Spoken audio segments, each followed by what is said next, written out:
नमस्कार। GS prime के daily current affairs में आपका स्वागत है। चलिए शुरू करते हैं आज का सेशन। आज के सेशन का पहला प्रश्न है, हाल ही में प्रधानमंत्री नरेंद्र मोदी ने किस शहर में रुद्राक्ष सम्मेलन केंद्र का उद्घाटन किया है?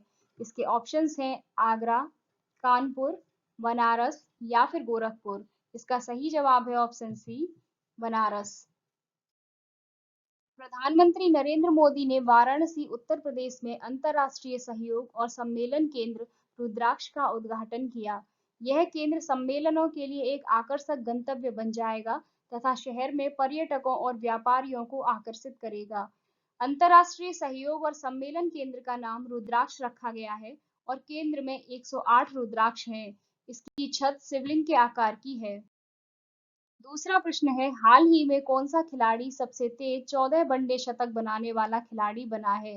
इसके ऑप्शंस हैं विराट कोहली, बाबर आजम, हाशिम अमला या फिर इनमें से कोई नहीं। इसका सही जवाब है ऑप्शन बी, बाबर आजम।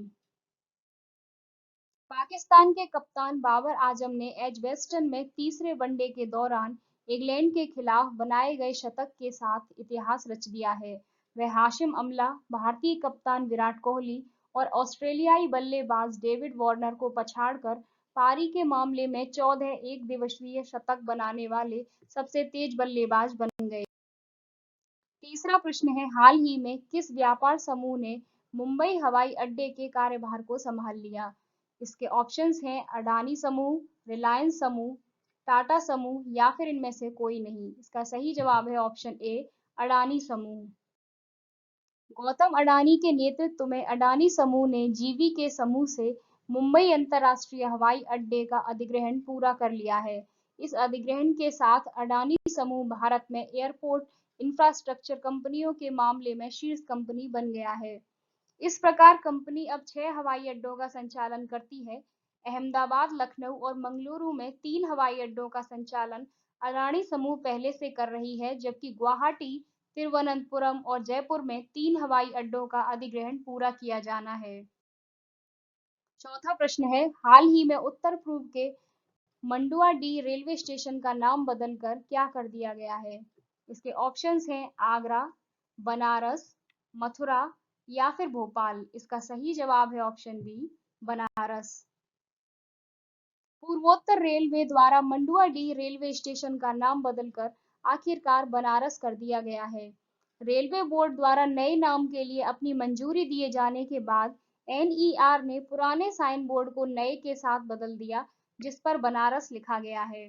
नए साइन बोर्ड में बनारस हिंदी, संस्कृत, अंग्रेजी और उर्दू में लिखा गया है। स्टेशन का नाम बदलने की प्रक्रिया 2019 में पूर्व रेल मंत्री और जम्मू कश्मीर के वर्तमान राज्यपाल मनोज सिंह के अनुरोध पर शुरू की गई थी। उसी वर्ष उत्तर प्रदेश सरकार ने प्रस्ताव को स्वीकार कर लिया और इसे गृह मंत्रालय को भेज दिया। पांचवा प्रश्न है, विश्व अंतर्राष्ट्रीय न्याय दिवस कब मनाया जाता है? इसके ऑप्शंस हैं 16 जुलाई, 17 जुलाई, 18 जुलाई या फिर 19 जुलाई। इसका सही जवाब है ऑप्शन बी, 17 जुलाई। विश्व अंतर्राष्ट्रीय न्याय दिवस यानी world day for international justice अंतर्राष्ट्रीय अपराध न्यायालय यानी आईसीसी के काम को समर्थन और मान्यता देने के लिए 17 जुलाई को विश्व स्तर पर मनाया जाता है। इसे अंतर्राष्ट्रीय आपराधिक न्याय दिवस या अंतर्राष्ट्रीय न्याय दिवस के रूप में भी जाना जाता है। यह दिन 17 जुलाई 1998 को रोम संविधि को अपनाने की वर्षगांठ का प्रतीक है, जिस संधि ने अंतर्राष्ट्रीय आपराधिक न्यायालय बनाया था। यह तब हुआ जब 120 राज्यों ने रोम में एक कानून को अपनाया। इसे अंतर्राष्ट्रीय आपराधिक न्यायालय के रोम संविधि के रूप में जाना जाता था। कानून को अपनाने के लिए सहमत होने वाले सभी देशों ने आईसीसी के अधिकार क्षेत्र को स्वीकार किया। छठवां प्रश्न है, बोनालू उत्सव किस राज्य में मनाया जाता है? इसके ऑप्शंस हैं कर्नाटक, तेलंगाना, आंध्र प्रदेश या फिर केरल। इसका सही जवाब है ऑप्शन बी, तेलंगाना। बोनालू पारंपरिक लोक उत्सव है जो हर साल तेलुगु में आषाढ़म महीने यानी जून और जुलाई में पड़ता है। ये उत्सव हैदराबाद और सिकंदराबाद के जुड़वा शहरों और तेलंगाना राज्य के कुछ अन्य हिस्सों में भी मनाया जाता है। बोनालू उत्सव को राज्य उत्सव 2014 में राज्य के गठन के बाद के चंद्रशेखर राव के नेतृत्व वाली सरकार द्वारा घोषित किया गया था। चलिए जानते हैं इस उत्सव के बारे में। बोनालू उत्सव हैदराबाद और सिकंदराबाद के जुड़वा शहरों में 25 मंदिरों में देवी महाकाली को पारंपरिक बोनम यानी भोजनम से उत्पन्न, जिसका अर्थ है भोजन, की पेशकश करते हैं। सातवां प्रश्न है, हाल ही में किस राज्य सरकार ने ईडब्ल्यूएस के लिए 10% आरक्षण की घोषणा की है? इसके ऑप्शंस हैं उत्तर प्रदेश, आंध्र प्रदेश, केरल या फिर तमिलनाडु। इसका सही जवाब है ऑप्शन बी, आंध्र प्रदेश। आंध्र प्रदेश सरकार ने संविधान के 103वां संशोधन अधिनियम 2019 के अनुसार राज्य सरकार में प्रारंभिक पदों और सेवाओं में नियुक्तियों के लिए कापू समुदाय और अन्य आर्थिक रूप से कमजोर वर्गों यानी इकोनॉमिकली वीकर सेक्शंस यानी ईडब्ल्यूएस के लिए 10% आरक्षण की घोषणा की। रोजगार में 10% आरक्षण से कापू को लाभ होगा, जो ना तो बीसी कोटे के तहत लाभान्वित हैं और ना ही ईडब्ल्यूएस कोटे के तहत, और अन्य खुली प्रतिस्पर्धा यानी ओपन कंपटीशन वर्गों के तहत जो ईडब्ल्यूएस कोटा लागू नहीं होने के कारण आरक्षण के लाभों से वंचित हैं। आठवां प्रश्न है, हाल ही में किसानों के लिए एक डिजिटल प्लेटफॉर्म लॉन्च किया गया। इसके ऑप्शंस हैं किसान कॉल, किसान सारथी, किसान रथ या फिर किसान सेवा। इसका सही जवाब है ऑप्शन बी, किसान सारथी। किसानों को उनकी वांछित भाषा में सही समय पर सही जानकारी प्राप्त करने की सुविधा के लिए कृषि और किसान कल्याण मंत्री नरेंद्र सिंह तोमर द्वारा संयुक्त रूप से किसान सारथी नामक एक डिजिटल प्लेटफॉर्म लॉन्च किया गया।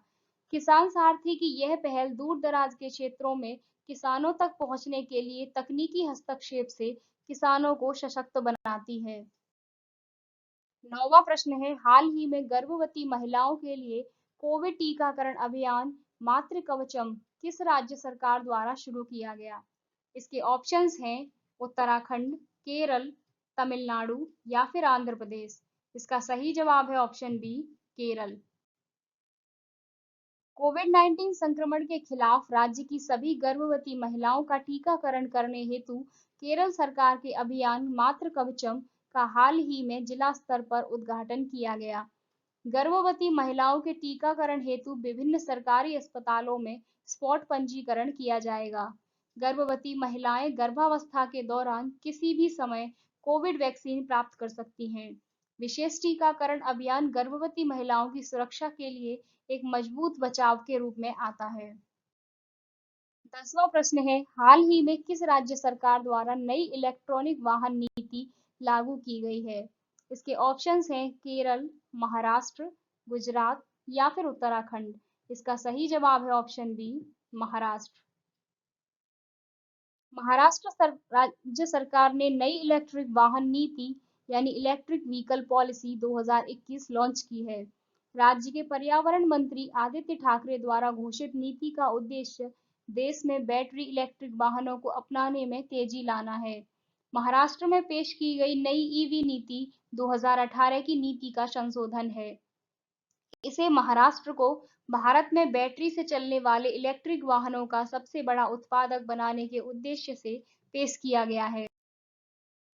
आज के सेशन का अंतिम प्रश्न है, हाल ही में किस राज्य सरकार ने बाइक टैक्सी योजना का अनावरण किया है? इसके ऑप्शंस हैं केरल, कर्नाटक, तमिलनाडु या फिर उत्तर प्रदेश। इसका सही जवाब है ऑप्शन बी, कर्नाटक। फिर मिलेंगे कुछ नए प्रश्नों के साथ। Thanks for watching. Please like, share and subscribe.